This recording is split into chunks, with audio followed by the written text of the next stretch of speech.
मध्य प्रदेश की दतिया विधानसभा उपचुनाव का परिणाम आज घोषित होने जा रहा है। ये मुकाबला सिर्फ एक सीट का चुनाव नहीं बल्कि बीजेपी और कांग्रेस दोनों के लिए प्रतिष्ठा की लड़ाई माना जा रहा है।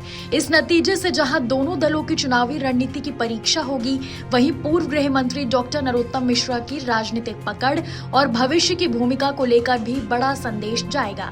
दतिया विधानसभा उपचुनाव की मतगणना के साथ ही अब सभी की नजरें चुनावी नतीजों पर टिक गई हैं।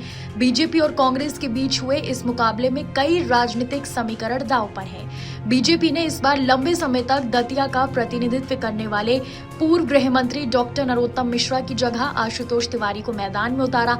टिकट बदलाव के बाद पार्टी के अंदर नाराजगी और भीतरघात की चर्चाएं भी सामने आई, लेकिन चुनाव प्रचार के दौरान बीजेपी ने पूरी ताकत झोंक दी। बीजेपी के पक्ष में माहौल बनाने के लिए मुख्यमंत्री डॉक्टर मोहन यादव समेत कई मंत्री, सांसद और विधायक लगातार क्षेत्र में सक्रिय रहे। पार्टी ने जातीय समीकरणों को साधने पर भी खास फोकस किया। दतिया विधानसभा में ब्राह्मण, अहिरवार, जाटव, कुशवाहा, काछी, यादव और लोधी समाज के मतदाता बड़ी संख्या में हैं। बीजेपी ने इन वर्गों तक पहुंच बनाने के लिए अलग अलग नेताओं को जिम्मेदारी सौंपी और उन इलाकों पर विशेष ध्यान दिया जहां प्रमुख जातीय समूहों का प्रभाव है। वहीं कांग्रेस ने पूर्व विधायक कुंवर घनश्याम सिंह पर भरोसा जताया।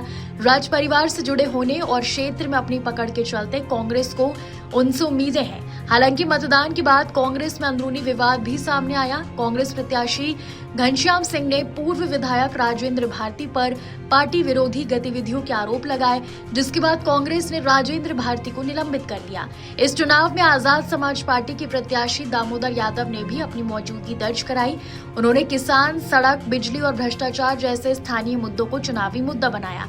हालांकि चुनाव के अंतिम दौर तक मुकाबला मुख्य रूप से बीजेपी और कांग्रेस के बीच ही केंद्रित नजर आया। राजनीतिक जानकारों के मुताबिक कम मतदान प्रतिशत, महिलाओं की कम भागीदारी और बीजेपी में भीतरघात की चर्चाओं ने मुकाबले को दिलचस्प बना दिया है।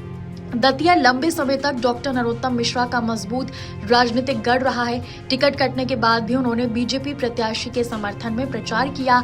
ऐसे में ये परिणाम सिर्फ एक उम्मीदवार की जीत हार तय नहीं करेगा, बल्कि ये भी बताएगा कि दतिया की जनता ने बीजेपी की नई रणनीति पर भरोसा किया है या कांग्रेस को वापसी का मौका दिया है।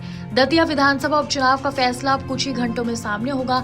इस नतीजे पर सिर्फ बीजेपी और कांग्रेस की नजरें नहीं है, बल्कि पूरे प्रदेश की सियासत की निगाहें भी टिकी हैं, क्योंकि दतिया का जनादेश ये तय करेगा कि आने वाले समय में यहाँ की राजनीति किस दिशा में आगे बढ़ेगी। आपके राज्य की खबरें, आपके शहर की खबरें सबसे पहले जानने के लिए देखते रहें अमर उजाला। चैनल को सब्सक्राइब जरूर कर लें और पाएं हर अपडेट।